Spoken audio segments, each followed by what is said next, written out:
या देवी सर्वभूतेषु मां सिद्धिदात्रीरूपेण संस्थिता नमस्तस्यै नमस्तस्यै नमस्तस्यै नमो नमः। ओम दुंग दुर्गाय नमः।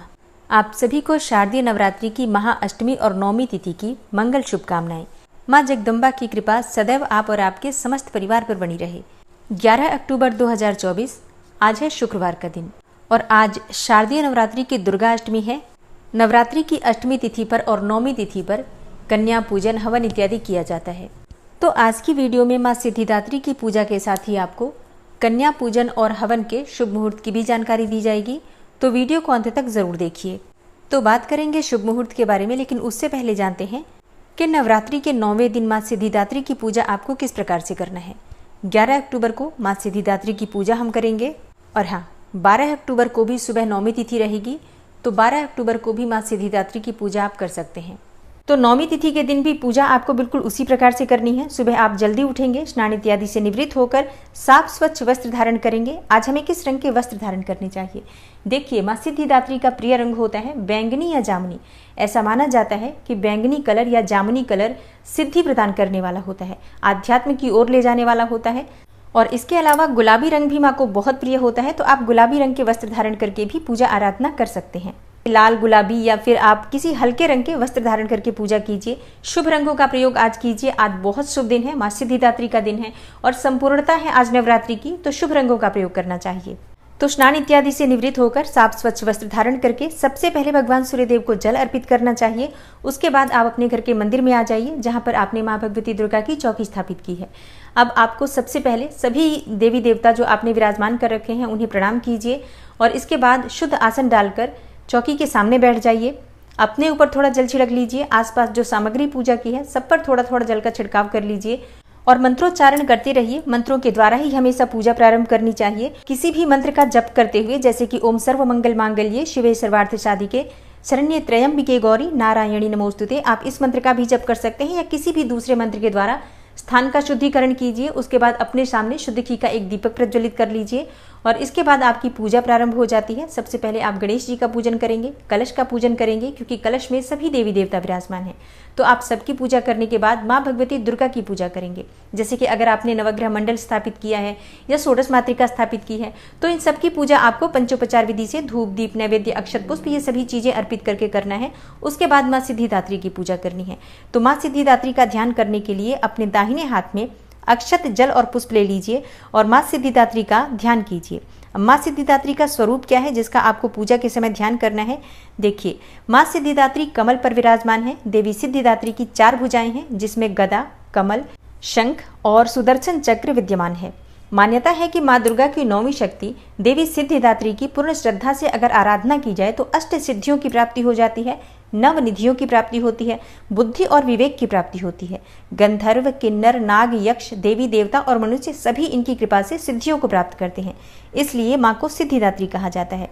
मां सिद्धिदात्री अपने नाम के स्वरूप से ही अष्ट सिद्धियां अर्थात अणिमा, महिमा, गरिमा, लघिमा, प्राप्ति, प्राकाम्य, ईशित्व और वशीत्व प्रदान करने वाली देवी मानी गई हैं। तो मां सिद्धिदात्री के इसी स्वरूप को आपको सच्चे मन से ध्यान करना है। उसके बाद जो आपने दाहिने हाथ में अक्षत जल और पुष्प ले रखा है, मां दुर्गा के सामने अर्पित कर दीजिए और विधि विधान से जो भी सामग्री आपके पास उपलब्ध हो सभी सामग्रियां मां को एक एक करके अर्पित करके उनकी पूजा आराधना कीजिए। मां सिद्धिदात्री का बीज मंत्र है ह्रीम क्लीम ऐं सिद्धयै नमः। इसी मंत्र के द्वारा आप उनका ध्यान कर सकते हैं। और जो मैंने वीडियो के शुरू में बोला है मंत्र, जैसे कि या देवी सर्वभूतेषु मां सिद्धिदात्री रूपेण संस्थिता नमस्तस्यै नमस्तस्यै नमस्तस्यै नमो नमः, इस मंत्र के द्वारा भी आप पूजा कर सकते हैं। और आज के दिन मां सिद्धिदात्री को खीर का भोग आप लगा सकते हैं, हलवा पूरी और चने का भोग आप लगा सकते हैं। शास्त्रों के अनुसार नवरात्रि की 9वीं तिथि के दिन 9 प्रकार के फल मां को अर्पित करने से मन की समस्त कामनाएं पूर्ण होती हैं और 9 प्रकार के पुष्पों से मां की पूजा करनी चाहिए। 9 दिए प्रज्वलित करके मां की आराधना करनी चाहिए। तो बहुत महत्वपूर्ण होती है नवरात्रि की 9वीं तिथि। आज के दिन अगर आप इन उपायों को करते हैं तो निश्चित ही आपको मां सिद्धिदात्री की कृपा से समस्त प्रकार की कामनाओं के पूर्ण होने का वरदान प्राप्त होता है।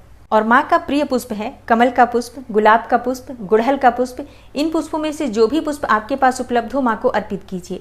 अगर आप 9 रंग के पुष्प अर्पित कर पाते हैं तो अत्यंत श्रेष्ठ होगा, नहीं तो जो भी पुष्प आपके पास उपलब्ध हो उसी पुष्प को आप 9 की संख्या में मां को अर्पित कीजिए। मतलब 9 पुष्प मां को अर्पित करके उनसे प्रार्थना कीजिए, तो निश्चित ही आपकी कामना पूर्ण होती है।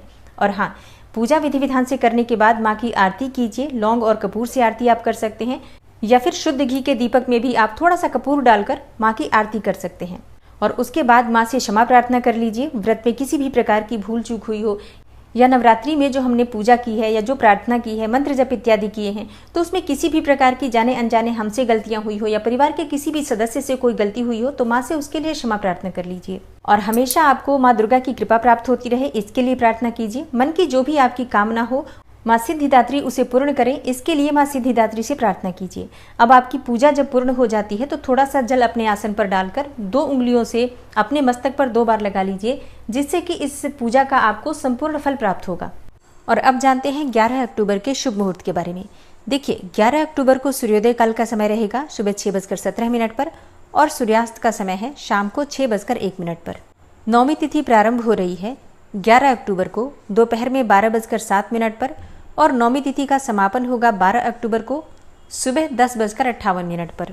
11 अक्टूबर को अभिजीत मुहूर्त का समय रहेगा सुबह 11:52 से दोपहर 12:34 तक, और ब्रह्म मुहूर्त का समय है सुबह 4:07 से सुबह 5:05 तक। 11 अक्टूबर को अमृत काल का समय है सुबह 6:08 से सुबह 7:41 तक।